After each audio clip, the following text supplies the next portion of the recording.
Welcome to the Intercourse Show. I am your host, Mr. B. Today we have a very exciting show for you. We are discussing the real reason why President Trump is going after Greenland. It's probably not what you think. Let's go ahead to the news clip and see what it is. Is threatening to use America's economic might to help the U.S. gain control of Greenland. And he brought up his failure to win the Nobel Peace Prize as potential justification for activating America's military might as well. Ed O'Keefe with the latest from Switzerland. On the streets and in the halls of power, President Trump's push to take over Greenland today faced fierce pushback across Europe. Alliances endure because they're built on respect and partnership, not pressure. The president's threat to slap tariffs on 8 allies across the continent prompted European leaders to make their own threat of more than $100 billion in retaliatory tariffs if he doesn't back down. Among the leaders who tried persuading Trump to back off was the Prime Minister of Norway, who texted the president. In response, Trump said because Norway decided not to give me the Nobel Peace Prize, he no longer feels obligated to think purely of peace. But the prize is awarded by the private Nobel Institute, not the Norwegian government. Trump has argued Greenland, controlled by Denmark and home to a small military base, has to be under U.S. control for national security reasons. And if it isn't, Russia or China will fill the void. Treasury Secretary Scott Bessent also lashed out, saying Europe couldn't defend the island from future threats. We're the strongest country in the world. The Europeans project weakness, the U.S. projects strength. Democrats condemned the administration. The president is lying to the American people when he says this is about security. This is not about security, John. This is about a land grab. But visiting the United Kingdom today, House Speaker Mike Johnson sought to downplay the president's threats. I don't foresee military intervention in Greenland. It's a small population of people, and I think diplomatic channels is the way to go. The president is coming here to Switzerland tomorrow night to attend the World Economic Forum, where he's set to come face to face with many of the leaders, urging him to back off Greenland. Tony? All right, Ed, thank you very much. The president's push for Greenland comes as we get the results of a CBS News poll showing that most Americans feel the Trump administration is placing too much focus on events overseas. With me now is senior foreign correspondent Holly Williams, who, among many other things, has covered NATO and traveled to Greenland. Holly, great to have you here tonight. So for the average American, not a diplomat, why does this matter? Well, Tony, the countries that President Trump is targeting are some of America's closest allies, and they're also members of NATO. And remember, if the U.S. ever comes under attack, it is those NATO allies that are pledged to come to America's defense.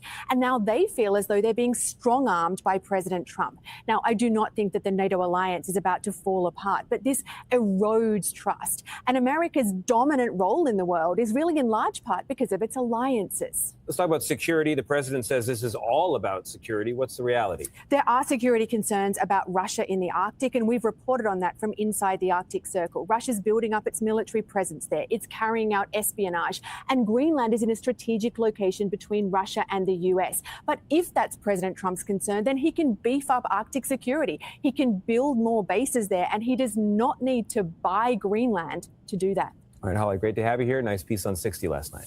Thank you very much. Okay, folks, there you have it. A little more insight on what's going on with Trump and Greenland. Apparently, in a text response to the president of Norway or the prime minister of Norway, Trump revealed that he took issue with the fact that he was not actually selected for the Nobel Peace Prize. And a lot of people point out that the government has no part to play in that, but, you know, Trump feels differently. He feels like it was a snub and it went up to the highest levels. So he's saying he really kind of isn't sympathetic with regards to the measures he's going to take to accomplish this goal. Furthermore, Trump has escalated this process by now attaching tariffs to those countries that are standing in solidarity with Greenland and Norway and Denmark and all these other countries that are sort of opposing Trump in this matter. He's saying, hey, if you guys want to be a voice that comes against us, we'll put tariffs on it. Now, I hope these guys know what they're doing, because Trump could literally just get out of NATO. he could literally forget a tariff. He can simply say, we won't be a part of NATO until this decision is made. We will temporarily suspend our participation in NATO until we have acquired Greenland, because we are needing to take measures. As you can see, the lady said in the report, there are, military actions being taken by our adversaries, Russia being one of them, in that area. And there is a strategic reason that they themselves acknowledge would be necessary for us to protect that area and to protect ourselves from being able to defend our homeland as well as NATO. And to me, I don't think he's asking for a lot. I mean, I think if we're going to say we need to be the defenders of NATO and the backbone of NATO, and the guy says, hey, we need this piece of land in order to do our job effectively, and we're willing to pay for it, we're willing to do it diplomatically, but we need it, and everyone's saying no, now you're starting to see that these people aren't really his friends. And maybe he's hesitant when you ask him for money, or when you ask him for support or insight and all these other things. Maybe he doesn't get involved. I mean, I just don't know that the NATO folks are handling this the right way, because Trump still got 3 years in power. And even if he didn't get what he wanted, just imagine the taste is going to leave in his mouth when he remembers that he was snubbed by his so-called friends. They better not have any conflict for the next 3 years. If Trump don't get Greenland, NATO better not have any conflict, because Trump is not going to care. He's just going to say, you guys deal with it. I'm not involved.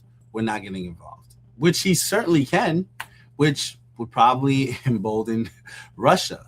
In fact, Russia made a comment. It was a sarcastic comment at that, but they made a comment to Trump's threats to NATO. Russia responds to Trump. Has rubbed salt into Europe's wounds by warning European leaders to back off amid U.S. President Donald Trump's push to take over Greenland. Moscow openly mocked Europe, cautioning it not to provoke the daddy, a thinly veiled reference to Trump, after the U.S. president slapped 10% tariffs on 8 European nations, including Germany, the United Kingdom, and France. A senior Russian official has entered the Greenland standoff, not with diplomacy, but derision. Kirill Dmitriev, a Kremlin envoy and close figure in Russia's foreign negotiations, publicly warned Europe to stop provoking U.S. President Donald Trump. His message was blunt, personal, and designed to sting. In a post aimed directly at European Commission President Ursula von der Leyen, Dmitriev urged the EU to recall its soldiers from Greenland. Do not provoke the daddy, he wrote. Dmitriev sharpened the threat further, framing Trump's tariffs as a per-soldier penalty. 1% per European soldier sent to Greenland, he claimed.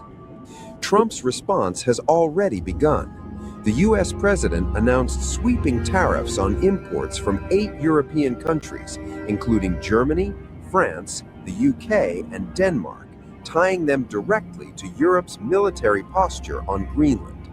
10% now, 25% by June. European leaders have rejected the framing outright. Ursula von der Leyen and European Council President Antonio Costa warned the tariffs could trigger a downward spiral in Atlantic relations. They insisted the Greenland exercises were pre-coordinated, defensive, and aimed solely at Arctic security, not provocation. On the other hand, Trump is unmoved. He has called Europe's Greenland deployments a very dangerous game, arguing that U.S. ownership of Greenland is essential for national security and the rollout of his proposed Golden Dome missile defense system. Behind the rhetoric lies a deeper fracture. Europe relies heavily on U.S. military power, logistics, and deterrence. A direct clash would force rapid rearmament, something many EU states are unprepared to finance. At the same time, backing down risks exposing alliance weakness. A long unthinkable rupture inside NATO is now being openly discussed in France. What once sounded like political fringe talk is suddenly entering the mainstream. From Washington's pressure tactics to troop movements in the Arctic, tensions are boiling. And now, Paris is asking a dangerous question. Does NATO still serve French interests? For decades, the notion of France walking away from NATO was treated as heresy, a fringe idea unfit for serious debate. That taboo is now cracking. According to Germany's Berliner Zeitung, calls for a French exit are surging with new urgency, driven by what the paper describes as Washington's return to an openly imperial foreign policy.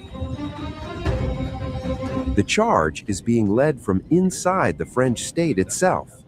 Clemens Goethe, Deputy Speaker of the National Assembly, is openly challenging the alliance, warning that continued submission to a US-dominated NATO no longer protects France, it weakens it. In her view, staying inside the bloc now threatens France's sovereignty, its strategic independence, and its long-term stability. Goethe says France risks being dragged into conflicts that directly contradict its national interests. In interviews, she warned that staying in an alliance led by a power accused of ignoring international law exposes France to instability, escalation, and strategic dependency. Her party, France Insubstanent, has long called for NATO's dissolution and previously pushed for France to exit NATO's Joint Military Command, echoing themes of independence rooted deep in French political history. French President Emmanuel Macron has also raised doubts about NATO's trajectory. In recent remarks, he warned the United States against violating Greenland's sovereignty, a statement that carried unprecedented weight. Soon after, France deployed troops to Greenland alongside forces from Germany, Norway, and Sweden. French officials described the move as a strong political signal, one aimed not at Moscow, but at Washington.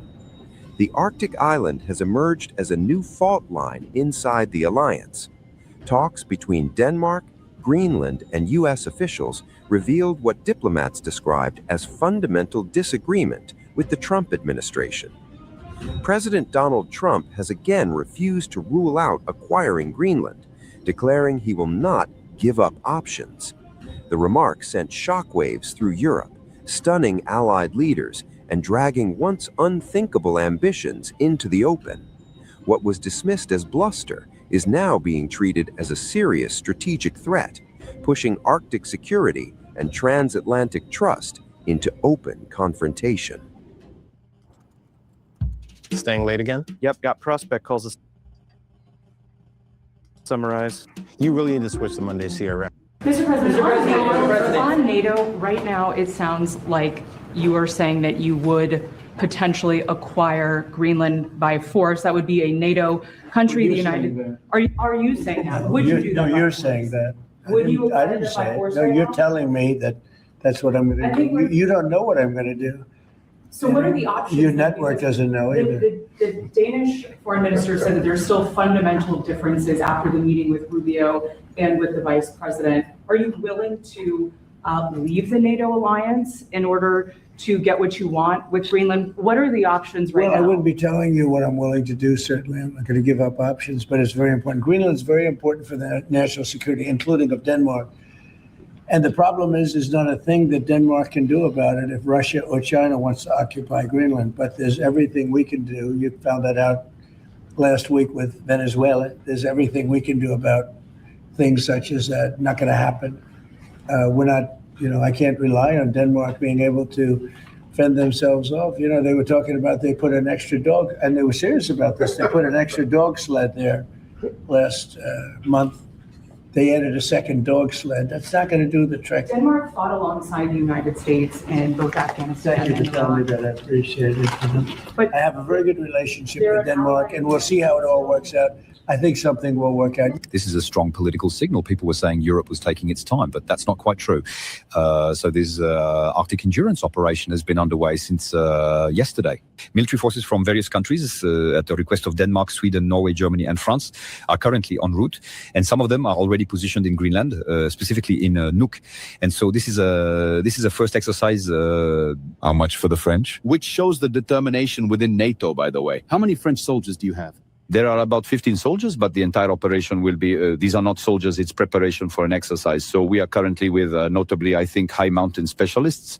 The president is also meeting this morning very quickly at Defense Council, and he will have the opportunity to speak on this subject in his wishes to the armed forces this noon in Istres. We will demonstrate to the United States that the moment is now that Denmark has significantly increased in terms of both resources and funding its surveillance capabilities for Greenland, and that furthermore, the European Union is providing assistance and European nations are mobilizing within NATO to ensure the national security of the entire region and thus also for the United States.